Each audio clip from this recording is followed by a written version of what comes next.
하나님 말씀 사무엘상 1장 1절에서 11절까지의 말씀입니다. 사무엘상 1장 1절에서 11절입니다.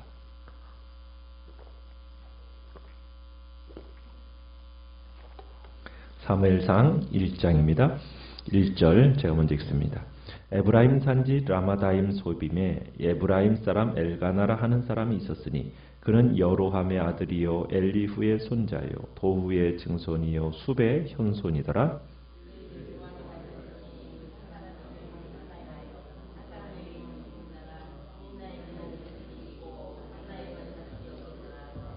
이 사람이 매년 자기 성읍에서 나와서 실로에 올라가서 만군의 여호와께 예배하며 제사를 드렸는데 엘리의 두 아들 홈리와 비느하스가 여호와의 제사장으로 거기에 있었더라.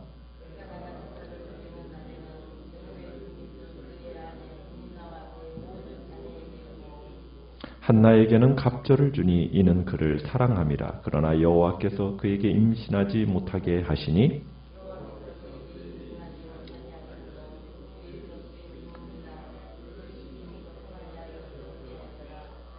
매년 한나가 여호와의 집에 올라갈 때마다 남편이 그같이 하매 분인나가 그를 격분시키므로 그가 울고 먹지 아니하니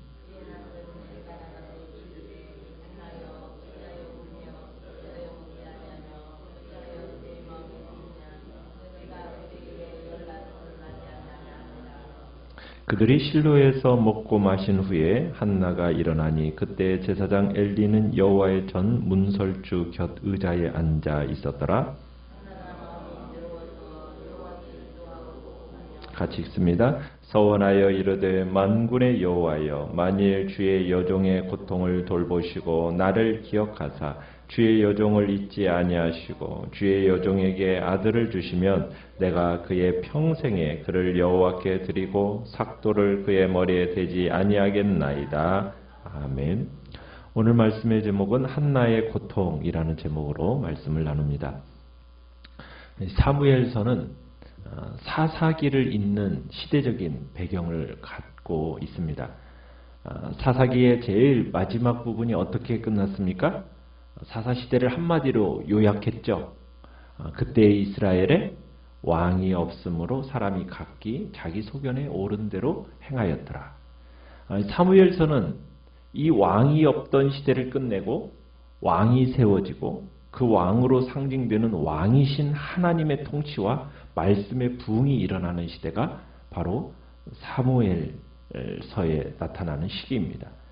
그래서 사무엘서는 어떻게 보면 새로운 시대를 여는 책이라고 볼 수가 있어요. 새로운 시대를 여는 도구로서 그런데 누가 쓰임받고 있느냐? 여자가 쓰임받고 있습니다. 그 당시는 여자의 인권이라는 것은 거론되지도 못하던 시대예요. 그런데 한 시대를 여는 그 귀한 도구로서 하나님이 누구를 쓰고 계시느냐면 그 서두에 여자를 사용하셔서 시대를 열어가고 계신다는 겁니다. 그런데 그 여자의 무엇을 특별하게 사용하고 계시냐면 바로 기도입니다.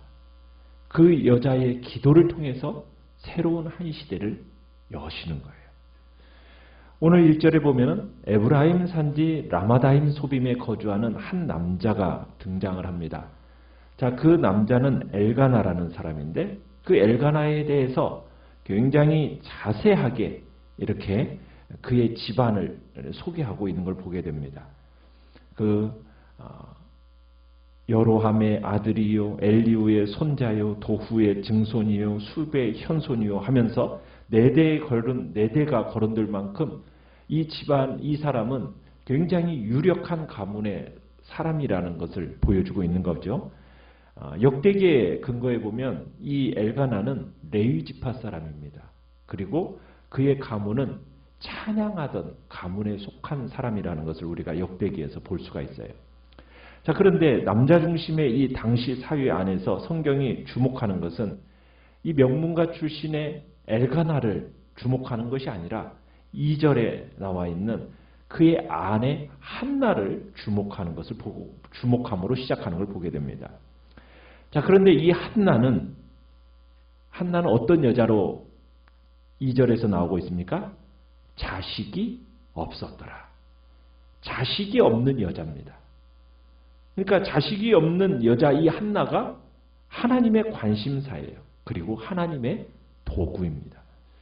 자, 한나의 이름이 2절에서 보면 먼저 거론이 되는 것을 볼 때 한나가 엘가나의 첫 아내였었던 것 같아요.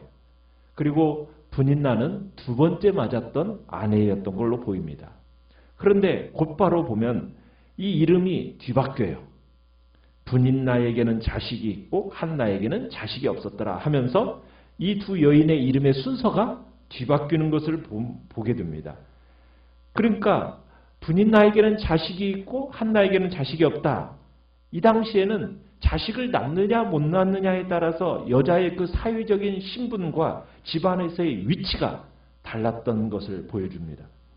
그러니까 그만큼 한나는 처량한 신세요, 고통스러운 삶을 살았다는 것을 엿볼 수 있는 겁니다.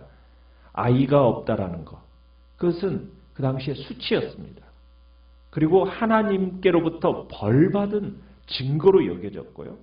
어떻게 보면 하나님의 사랑으로부터 배제된 존재라는 증거로서 여겨졌던 시대가 바로 한나가 살던 시대입니다. 자, 그런데 이 한나는 어떤 면에서 보면 당시 이스라엘의 상징이기도 했어요. 당시 사사시대입니다. 각각 정말 그 소견에 옳은 대로 행하던 시대, 불법과 무질서가 판치던 시대, 그 사사시대인데 이 사사시대를 새롭게 열어야 하는 그 시대가 열려져야 될 판인데, 그런데 마치 지금 한나가 아이를 낳지 못하고 불임으로써 있었던 것처럼 지금 이스라엘이 새로운 시대는 사모하고 정말 목마르게 기다리고는 있지만은 이 새로운 시대를 열 힘이 없다라는 거예요. 그게 바로 이스라엘을 한나가 지금 상징하고 있다는 것을 보여주고 있는 겁니다. 지금 아이를 잉태하지 못하고 고통스러운 나날을 보내고 있던 이 한나가 간절한 마음으로 아이를 기다리는 것처럼 지금 이스라엘이 그런 거예요. 분열과 억압 속에서 신음하고 있는데 하나님의 자비로우심이 나타나서 구속의 은혜가 나타나서 흩어진 지파들을 모으고 보호하고 인도할 왕을 갈망하는 그 마음이 지금 이스라엘의 마음이었거든요. 그게 어떻게 보면 한나로서 상징되어지고 있다. 우리는 볼 수 있는 겁니다. 자, 그러나 아이는 없지만 5절에 가보면은 남편의 사랑은 독점하고 있는 것을 보게 돼요. 임신하지 못하는 것이 어떻게 보면 그 당시에 큰 수치로 여겨지고 모든 것을 잃은 것과 같은 그 여자고, 자식이 없다는 것이 그 어떻게 보면 지금의 불행과는 말할 수, 지금의 불행은 말할 수도 없거니와 미래에도 정말 자식이 없다는 것은 불행이거든요. 그럼에도 불구하고 남편이 사랑했어요. 그런데 그 극진한 사랑이 여러분 한나의 아픔을 극복시켜 줬습니까? 극복시켜주지 못해요. 도리어 이 남편의 극진한 사랑이 뭐가 되었습니까? 큰 상처로 돌아와요. 도리어 그녀를 괴롭혔어요. 왜요? 그의 적수인, 그죠? 6절에 와보면 분인나가 어떻게 했어요? 그를 심히 격분시켰다. 이렇게 얘기하고 있어요. 그러니까 정말 한나의 슬픔의 위로가 안 되는 거죠. 이 남편을 가운데 두고 어떻게 보면은 한나와 경쟁을 하고 있는 이 분인나, 위로는커녕 기회만 있으면은 괴롭히고 업신여기는 겁니다. 한나에 대한 시기심이 발동이 되었던 거죠. 그래서 분인나를 가리켜서 뭐라고 얘기하고 있냐면 한나의 적수 이렇게 표현하고 있죠. 6절에 보면은 한나의 적수라고 표현을 하고 있어요. 그만큼 원수 관계였다라는 것을 지금 표현하고 있는 겁니다. 자, 그런데 여러분 이 한나의 불임의 근본적인 이유가 뭡니까? 이유를 5절, 6절이 이렇게 반복해서 얘기하고 있어요. 왜 한나가 임신하지 못하고 있어요? 여호와께서 그에게 임신하게 하지 못하셨다. 이렇게 표현하고 있어요. 그걸 두 번에 걸쳐서 5절과 6절에 여호와께서 한나의 태를 닫으셨다는 거예요. 근본적인 부름의 이유가 뭐예요? 하나님이시라는 거예요. 하나님. 여호와 하나님이 지금 잉태치 못하게 하신 거예요. 그러니까 근본 원인은 하나님에게로부터 찾을 수 있는 겁니다. 여러분, 그러면은 지금 이 불임의 원인, 어떻게 보면은 고통과 비극의 원인이 누구예요? 하나님이시, 하나님. 그럼 하나님이 왜 고통과 이 말할 수 없는 비극을 주시는 걸까요? 이유가 있겠죠. 하나님의 자신의 선한 목적을 이루기 위해서 지금 계획하고 계신다는 거예요. 그러니까 하나님께서 지금 한나의 태를 닫으셨다라는 것은 하나님이 한나를 향한 선한 목적 가운데서 지금 이 일이 진행되고 있다라는 것을 우리에게 말씀하고 있는 겁니다. 자, 그런데 이 한나의 태를 하나님이 닫아놓으셨는데 엘가나의 집에서는 두 가지의 반응이에요. 엘가나는 한나를 사랑했는데 분인나는 어떻게 했습니까? 한나를 괴롭히고 업신여겼어요. 여러분, 하나님이 이 고통과 괴로움과 이 비극을 통해서 무엇을 이루고자 하시는 걸까요? 하나님의 선하신 계획과 목적을 이루시고자 하는 거예요. 우리는 그러면은 우리에게 다가오는 고난과 고통과 비극이라는 것이 이렇게 끝날 게 아니라는 거죠. 하나님께서는 훨씬 더 크고 중요한 그 놀라운 일이 이루어질 거라는 우리는 기대 속에서 이 고난과 고통을 어떻게 해요? 극복하며 가는 필요가 있는 거예요. 불임의 어떻게 보면 한나에게는 개인적인 수모요 고통입니다. 그러나 나중에 하나님께서 한나를 통해 주어진 사무엘을 볼 때 어떻게 돼요? 말할 수 없는 큰 축복으로 그에게 다가오잖아요. 그것과 비교하면 지금의 고난과 고통이라는 것은 어떤 거예요? 작은 거라고 여겨질 수 있다는 겁니다.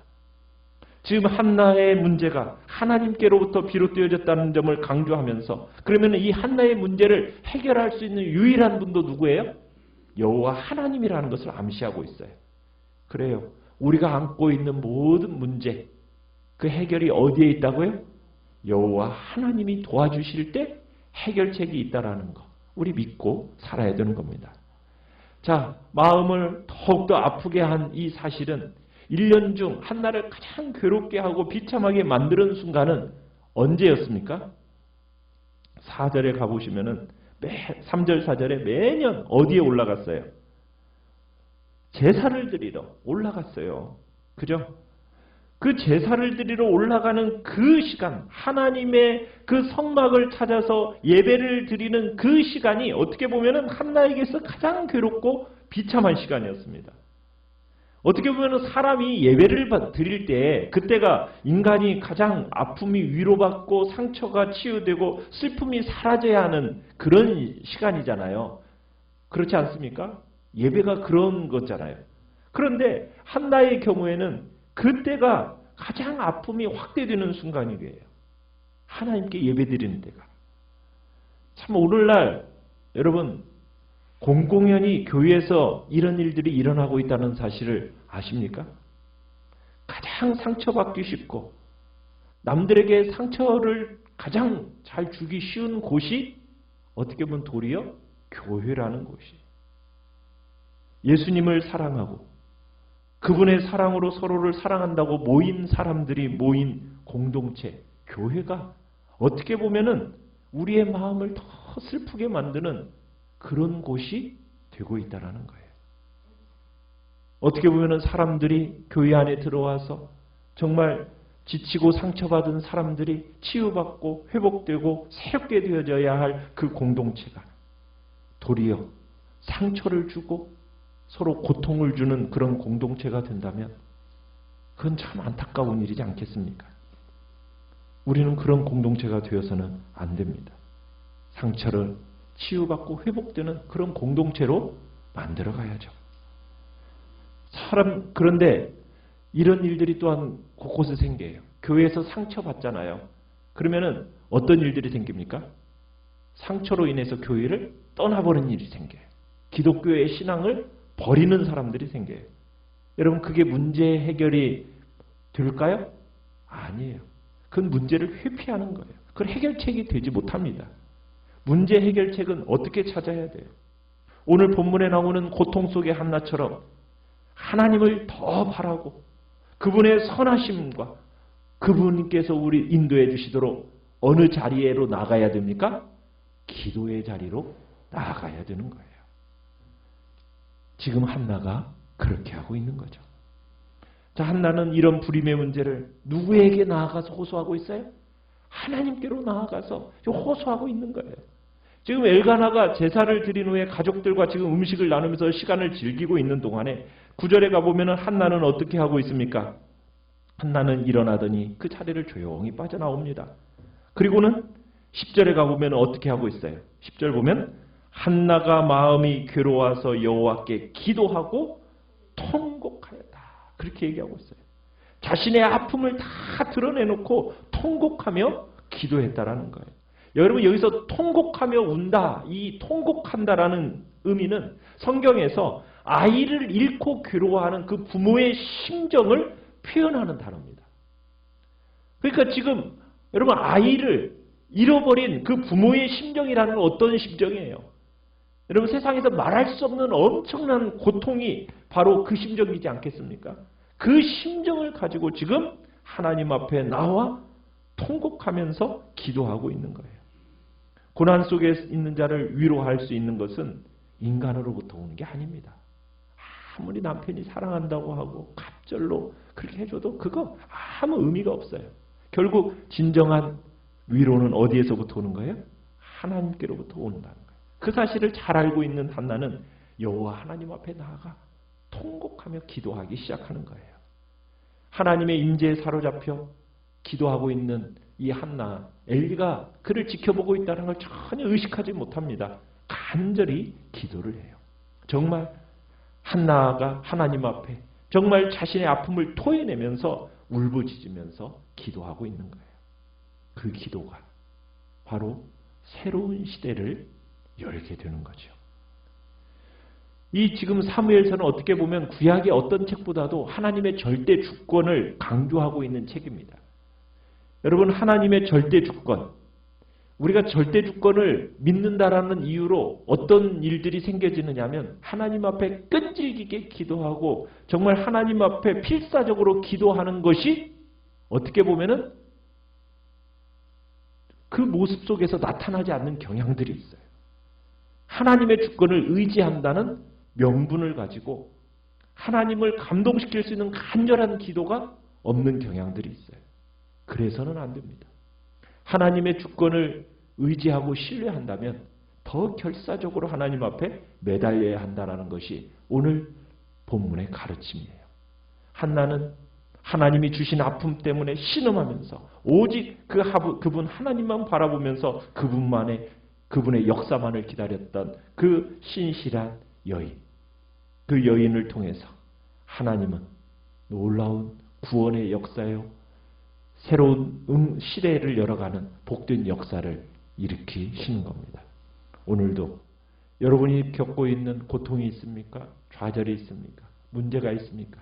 그렇다면 그 모든 것을 여시고 회복시키시고 새롭게 하시는, 응답하시는 그 역사가 하나님께 있음을 믿고 고통 중에도 또한 소망의 계획을 품고 계신 그 하나님께 나아가서 한 차원 더 높은, 정말 더 깊은 그런 기도의 단계로 이 시간 들어가시기를 간절히 바랍니다. 말씀을 생각하면서 기도하시고요. 연약한 우리